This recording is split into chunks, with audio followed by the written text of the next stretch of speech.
Quel premier mi-temps entre le Congo et la Colombie? La Colombie est considérée comme un favori et ils sont en train de jouer comme les favoris. Mais les Léopards du Congo ne se laissent pas faire. Ils sont en train de montrer d'intensité et de caractère. Oui, la Colombie a tous les avantages quand il s'agit de possession de balles. Mais le Congo, à travers son super gardien, refuse d'encaisser.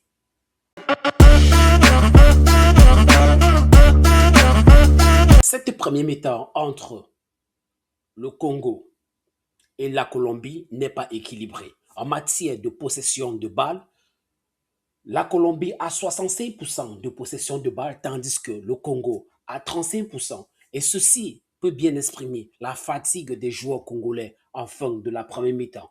Mais il faut aussi dire que le gardien congolais est très en forme aujourd'hui. Il est au rendez-vous. Et depuis le début de ce tournoi, il fait tout à son possible pour encaisser le moindre but. Et on l'a vu bien face au Portugal.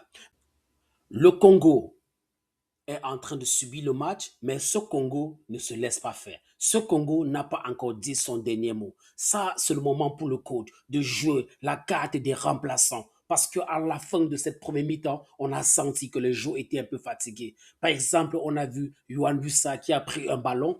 Et si c'était comme par exemple au début du match, il pouvait courir avec le ballon. On sent qu'il est fatigué. Donc, le coach doit jouer sa carte.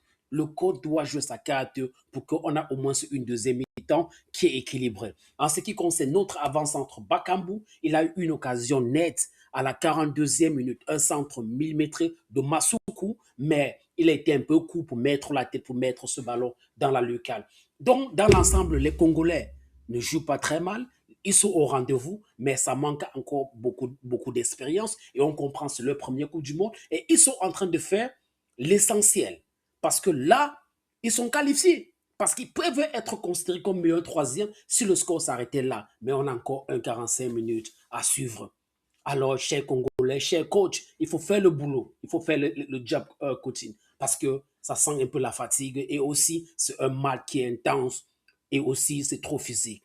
Faire le job. On revient à la deuxième mi-temps pour commenter le match complet. Merci de regarder nos vidéos. Ça nous encourage de continuer à travailler. Mais tu peux nous booster plus en t'abonnant et aussi en mettant un petit like à la fin de chaque vidéo que tu regardes. Ça va beaucoup nous aider et aussi ça va beaucoup aider l'algorithme de YouTube.